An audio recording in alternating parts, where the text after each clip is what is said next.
What if Bakura was the protagonist instead of Yugi, part 2? That's right guys, there is a part 1 to this video, so pause right now and go check it out. I'll have it linked in the description below. Alright, have you guys done that? Okay, let's press play and let's begin this video. Now, as you guys already know, Bakura is now the proud owner of the Millennium Puzzle. However, in this universe, Bakura's sister is alive and is the not so proud owner of the Millennium Ring. Her name is Amane Ryu. Now, ever since the day Bakura learned about the existence of the Millennium Ring, he's done his best to remove the ring from his sister's neck. Bakura could sense a great evil emanating from the Millennium Ring via Bakura's own item, the Millennium Puzzle. He threw it in the river. He tried to break it, to melt it. However, it never took any damage, and after a period of time, it always made it back around his sister's neck. Now, his sister never questioned the fact that she was wearing the Millennium Ring. It's almost like she was under some kind of hypnosis, and to her it was just a normal item to wear. She also never seemed to gain any recollection on her father's death, which Bakura thought would eventually come back to her. It was almost like something was protecting Amane from herself, suppressing the traumatic memories and altering her brain chemistry. Bakura kept a close eye on her. However, that's when the strange things began to occur. Whilst Amane was at school, her classmates and friends, one by one, ended up in comas. Amane herself was blacklisted from society, and no one would want to play with her, as people blamed her for the unusual events occurring at school, since she was always present when that happened. Now, this caused a great deal of emotional and mental turmoil for Amane, and Bakura hated to see her go through this, since she genuinely had no idea what was going on. Amane was enrolled into several different schools. However, each school she entered, the same thing occurred, until Bakura was forced to have her homeschooled, which meant Amane was completely alone and had no friends. Bakura started to feel overwhelmed by this fact, and also stopped attending school in order to look after his sister and make sure that she wasn't completely alone, since Bakura knew what it felt like not having any friends and didn't want his sister to go through that. Now, one random day after class, which Bakura had skipped in order to stay home, he heard a knock on his door. It was Yugi and Taya. You see, Bakura and Yugi became really close friends, and once Bakura began to skip school, Yugi became worried and went to visit him. Now, whilst Taya and Amane were playing and bonding together, Bakura explained to Yugi all the weird things that had happened. Yugi, who was invested in these ancient artifacts much like his grandfather, recommended that they visit the game shop,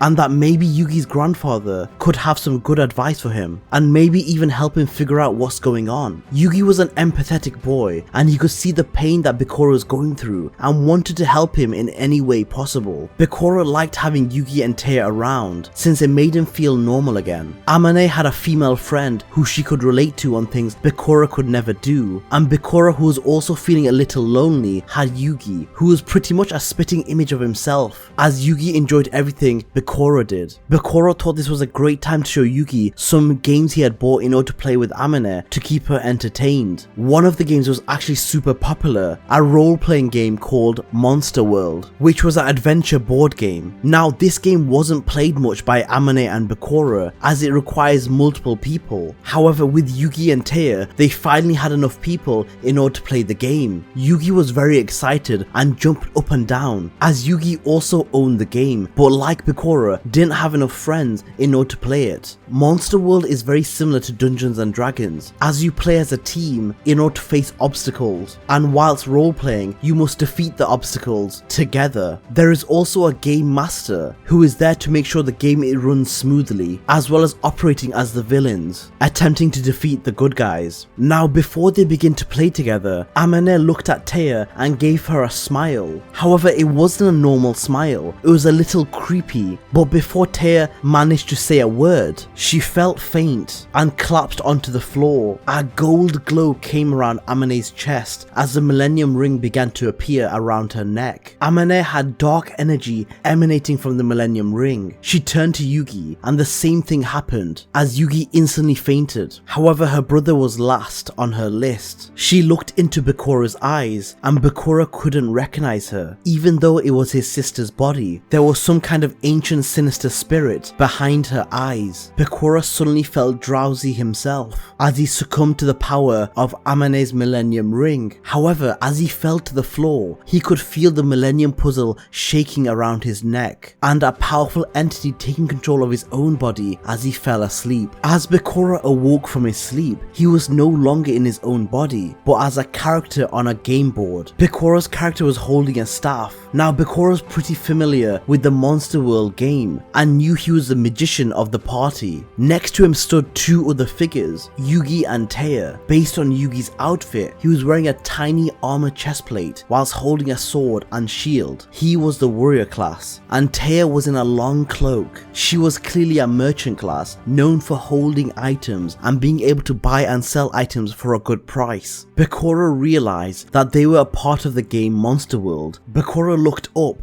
to see who was controlling the game, and to his surprise, he could see his own body. However, the person in control wasn't himself, but someone else. It was similar on the other side, as it was his sister's body being controlled by another spirit. To Bakura, it seemed like they were puppets in a game where two ancient spirits were battling it out, using their bodies as a way to reenact clearly an old feud. Bakura looked at his own body and asked him who he was. Bakura was scared and afraid of the answer. However, the giant Bakura, who was possessed by the spirit of the Millennium Puzzle, reassured him that everything will be explained to him after the game was over, but for now, he needed his help to defeat the evil spirit and save his sister. As much as Bakura wanted answers, he knew that his sister was in a very similar situation and was probably even more scared than he was. So for his sister, he had no choice but to help the giant Bakura. Yugi and Taya seemed equally as frightened, but after Bakura had explained everything to him previously, Yugi seemed to have catched on pretty quick and agreed that the only way to escape and save Bakura's sister was to win this game. The giant Bakura began the game by rolling two 10-sided dice, with the numbers going from 0 to 9. So for example, if the first dice would be a 6 and the second dice would be a 7, the number rolled together would be 67. Now the higher the roll, the worse it is, with the number 99 being a complete fumble and you could get punished, whereas rolling two zeros is a super critical and the best roll in the game. Now the giant Bakura, possessed by the spirit of the Millennium Puzzle, began rolling and started with the number 25, which is a pretty good roll. This advanced the heroes forward. Bakura could feel his legs move on their own, as he was at the complete mercy of the dice and the orders given by the spirit of the puzzle. Now soon Yugi, Taya and Bakura reached a town where they were told by a random citizen that a giant demon had kidnapped a girl and was holding her hostage in a castle. The girl's name, you guessed it, her name was Amene. Bakura was shocked to hear this. He originally thought that his sister was trapped somewhere in her own body as the evil spirit was controlling it, but it seems like his sister's soul was also trapped in this game,